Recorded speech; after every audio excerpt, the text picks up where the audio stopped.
کہنے کو تو وہ مسجد تھی، یعنی رب کائنات جل شانہ کا گھر، کہ جہاں دن رات عبادت ہوتی ہے، قیام و سجود ہوتا ہے اور ذکر و تلاوت ہوتی ہے، مگر وہاں تو ویرانی سی ویرانی تھی۔ نہ کوئی مؤذن تھا جو اذان دیتا اور نہ ہی کوئی امام کہ جو نماز پڑھاتا۔ البتہ کبھی کبھار کوئی بھولا بھٹکا مسافر کہ جسے کہیں ٹھکانہ نہ ملتا اس مسجد میں آ کر ٹھہرتا، اور پھر جب اسے جانا ہوتا تو وہ اپنی منزل کی جانب چل دیتا۔ آدم ذات کی آمد و رفت نہ ہونے کی وجہ سے یہاں چمگادڑوں اور کبوتروں نے ڈیرے جما لیے تھے۔ چمگادڑ رات کو شور مچاتے تو کبوتر دن بھر اوٹر اوں کرتے رہتے۔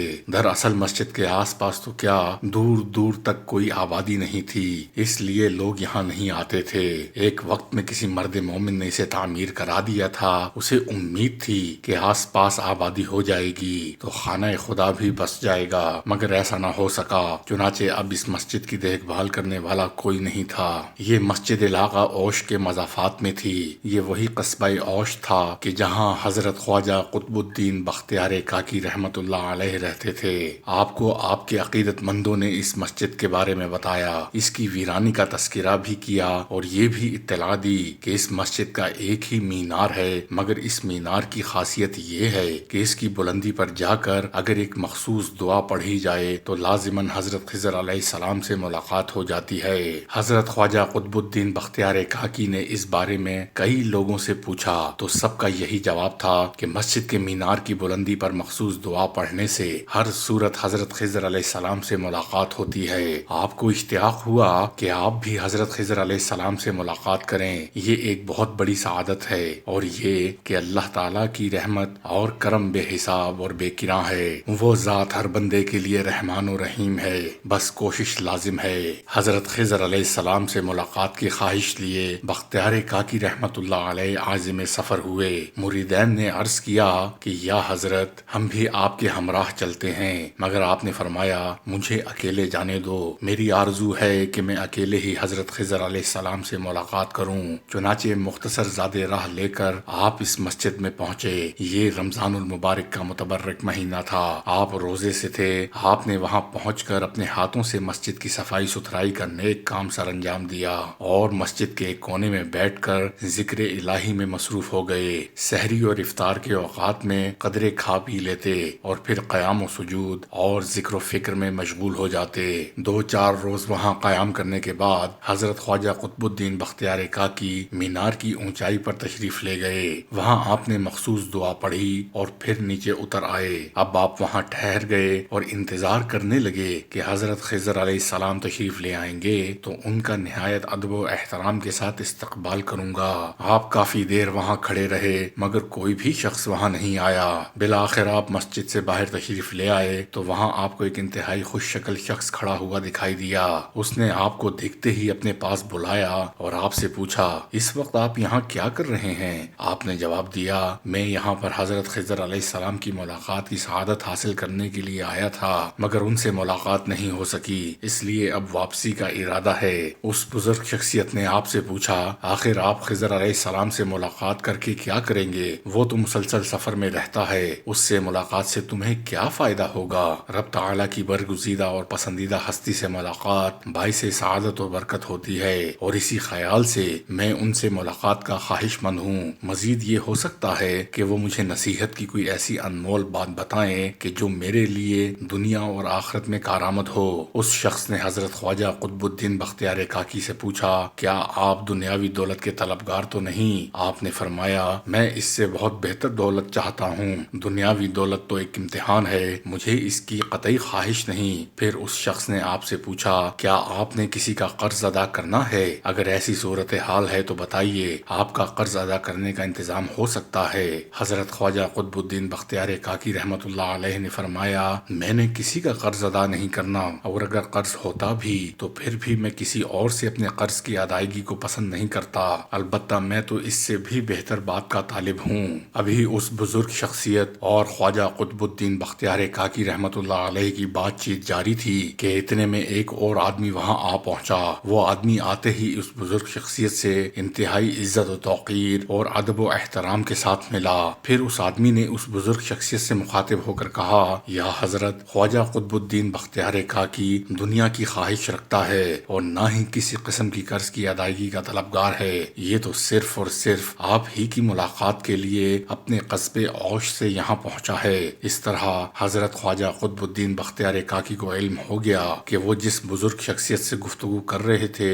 وہ کون تھی۔ وہ انتہائی مفلوق الحال شخص تھا، کپڑے جگہ جگہ سے پیوند لگے ہوئے تھے اور بوسیدہ، جبکہ سر کے بال بکھرے ہوئے اور نہ تراشیدہ، اسی طرح جوتے پھٹے ہوئے، آواز میں لڑکھڑاہٹ اور لہجے میں کپکپاہٹ تھی۔ دور ہی سے محسوس ہوتا تھا کہ یہ شخص بہت غربت کی زندگی گزار رہا ہے۔ وہ یہی صورت بنائے حضرت خواجہ قطب الدین بختیار کاکی کی خدمت اقدس میں حاضر ہوا۔ اس نے آتے ہی رونا دھونا شروع کر دیا، اپنی غربت اور مفلسی کی شکایت کرنے لگا اور مدد کا طلبگار ہوا۔ حضرت خواجہ قطب الدین بختیار کاکی رحمت اللہ علیہ تھوڑی دیر تو اس کی بات سنتے رہے، پھر آپ نے اس سے کہا، کیا میں اگر کسی پوشیدہ اور خفیہ بات کا ذکر تم سے کروں تو کیا تم یقین کر لو گے؟ اس شخص نے جواب دیا، یا حضرت، میرا اعتقاد آپ پر مکمل یقین اور بھروسے کے ساتھ ہے، آپ کوئی بات بھی غلط نہیں کہہ سکتے۔ اس پر حضرت خواجہ قطب الدین بختیار کاکی نے فرمایا، اگر تم مجھ پر مکمل یقین اور اعتماد رکھتے ہو تو پھر سنو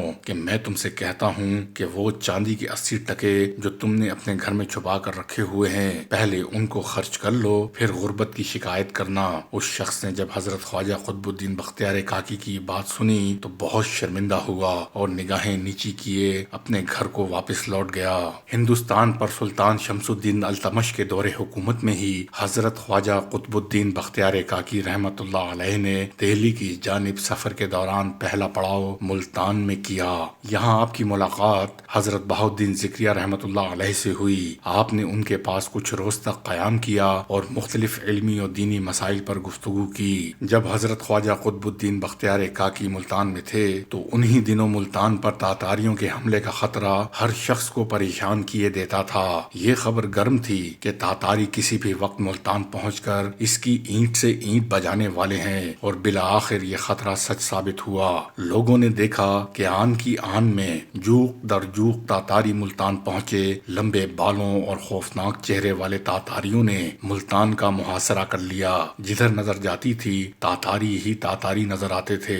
انہوں نے ملتان کے چاروں طرف خیمے گاڑ لیے اور حملے کی پوری طرح تیاری مکمل کرنے لگے۔ ان کے پاس قسم قسم کے ہتھیار تھے اور وہ اپنی منصوبہ بندی میں مصروف تھے کہ کسی طرح ملتان کو نیست و نابود کر دیا جائے۔ تاتاریوں کی آمد سے خوف و ہراس کی ایسی فضا قائم ہوئی کہ ہر شخص بے موت مرتا دکھائی دیتا تھا۔ اس صورتحال میں شہر کا ناظم ہانپتا کانپتا حضرت بہاؤالدین ذکریہ رحمت اللہ علیہ کی خدمت اقدس میں حاضر ہوا اور عرض کرنے لگا، یا حضرت، شہر ملتان کو چاروں طرف سے تاتاریوں نے گھیر لیا ہے۔ وہ کسی بھی لمحے اس پر بھرپور حملہ کر کے اس کی اینٹ سے اینٹ بجا دیں گے۔ میری آپ سے دستبستہ درخواست ہے کہ آپ اس سلسلے میں جو کچھ ہو سکتا ہے وہ کریں تاکہ لوگوں کی جان و مال کی حفاظت ہو سکے۔ رب تعالی سے دعا فرمائیں کہ وہ اپنی رحمت نازل فرمائے اور تاتاریوں کی دست برد سے شہریوں کو محفوظ فرمائے۔ اسی لمحے حضرت بہاؤالدین ذکریہ کے ساتھ حضرت خواجہ قطب الدین بختیار کاکی رحمت اللہ علیہ بھی موجود تھے۔ حضرت بختیار کاکی نے ناظم شہر سے کہا، ہمیں ان تاتاریوں کو ایک دفعہ دکھاؤ تو صحیح کہ وہ لوگ ہیں کہاں۔ ناظم شہر نے کہا، حضرت، میرے ساتھ تشریف لائیے، میں آپ کو تاتاریوں کے غول در غول دکھاتا ہوں۔ یوں ناظم شہر حضرت خواجہ قطب الدین بختیار کاکی کو ملتان شہر کی اونچی فصیل پر لے گیا، جہاں سے تاتاریوں کی فوج کو بخوبی دیکھا جا سکتا تھا۔ بختیار کاکی رحمت اللہ علیہ نے تاتاریوں کو دیکھا، ان کی نقل و حرکت ملاحظہ کی، ان کے ساز و سامان اور اسلحے کا اندازہ لگایا۔ اس دوران ناظم شہر آپ کو ملتان شہر کی تباہی کے بارے میں جو تاتاریوں کے ہاتھوں ہو سکتی تھی بتاتا رہا۔ حضرت خواجہ قطب الدین بختیار کاکی نے تمام تر صورتحال کا جائزہ لینے کے بعد ناظم شہر سے کہا کہ ایک تیر لاؤ اور اسے پوری قوت کے ساتھ تاتاریوں کی طرف پھینک دو۔ ناظم شہر نے جب یہ حکم سنا تو وہ ڈر گیا اور خوف زدہ آواز میں کہنے لگا، یا حضرت، اس طرح تیر پھینک کر تاتاریوں کو چھیڑنا مناسب معلوم نہیں ہوتا۔ میرے پاس اتنی فوج اور اسلحہ نہیں کہ ان کا مقابلہ کیا جا سکے۔ تیر پھینکنے سے تاتاری بپھر جائیں گے اور ایسا بھرپور حملہ کریں گے کہ کوئی بھی ان کی عزت سے بچ نہیں سکے گا۔ بختیار کاکی رحمت اللہ علیہ نے کہا، اے ناظم شہر، خوب سن لے کہ تو نے ہی خود ہم سے مشورہ اور مدد طلب کی تھی۔ ہم نے تمہیں بتا دیا ہے، اب تمہاری مرضی ہے کہ اس پر عمل کرو یا نہ کرو۔ اگر تم ہماری ہدایت پر عمل نہیں کرنا چاہتے تو پھر تم جانو اور تمہارا شہر۔ ناظم شہر نے دل میں سوچا کہ اگر حضرت خواجہ کی بات پر عمل نہیں بھی کرتا تو پھر بھی شہر کی تباہی لازمی ہے، کیونکہ تاتاری تو کسی حال میں بھی نہیں چھوڑیں گے۔ جب تباہی ہر صورت میں ہونا ہی ہے تو پھر کیوں نہ حضرت خواجہ کی بات پر عمل کر کے دیکھوں، ہو سکتا ہے اس سے کوئی بہتر صورت نکل آئے، ورنہ تباہی تو ہمارا مقدر ہی ہے۔ یہ بات دل میں سوچ کر ناظم شہر نے خواجہ قطب الدین بختیار کاکی کی ہدایت پر عمل کرنے کا پختہ ارادہ کر لیا۔ اس نے اسی وقت ایک تیر منگوایا اور اسے پوری قوت کے ساتھ تاتاریوں کے لشکر کی جانب چھوڑ دیا۔ تیر فضا میں لہراتا اور بل کھاتا ہوا تاتاریوں کی ایک بہت بڑی منجنیق کو جا کر لگا، جس سے رب تعالیٰ کی قدرت سے وہ منجنیق پاش پاش ہو گئی اور سینکڑوں ٹکڑوں میں تقسیم ہو کر ادھر ادھر بکھر گئی۔ اس صورتحال سے جو کہ اچانک تھی اور ناقابل فہم بھی، تاتاری ازحد حیران اور پریشان ہوئے۔ ان کے وہم و گمان میں بھی نہیں تھا کہ ایسا بھی ہو سکتا ہے۔ تاتاری ابھی سوچ ہی رہے تھے کہ یہ کیا ہو رہا ہے اور کس طرح ہوا ہے کہ رب کائنات کی قدرت سے بارش اور مٹی کا ایک ایسا طوفان آیا کہ جس نے تاتاریوں کے تمام لشکر کو تتر بتر کر دیا۔ بارش اس قدر تیز ہوئی کہ جل تھل ایک ہو گیا۔ آندھی اس زور سے آئی کہ کوئی چیز اپنی جگہ پر قائم نہ رہ سکی۔ تاتاری اس صورتحال سے اس قدر خوف زدہ ہوئے کہ ان کی دوڑیں لگ گئیں۔ تمام لشکر اپنی جان بچا کر ملتان کا محاصرہ ختم کر کے بھاگ گیا، اور جب کچھ دیر بعد طوفان باد و باراں تھما تو شہر ملتان کے باسیوں نے دیکھا کہ تاتاریوں کا نام و نشان تک باقی نہیں تھا۔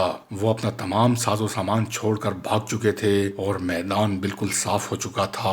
ناظم شہر نے حضرت خواجہ قطب الدین بختیار کاکی رحمت اللہ علیہ کے حکم پر عمل کرنے کے بعد بدلی ہوئی صورتحال دیکھی تو وہ آپ کے قدموں میں گر گیا اور آپ کا شکریہ ادا کرنے لگا۔ آپ نے فرمایا، اے ناظم شہر، شکر تو صرف رب تعالیٰ کی ذات کا کیا جاتا ہے کہ جس نے ہم سب کو محفوظ رکھا۔ جاؤ اور رب تعالیٰ کے حضور سجدہ ریز ہو کر اس کا شکر ادا کرو۔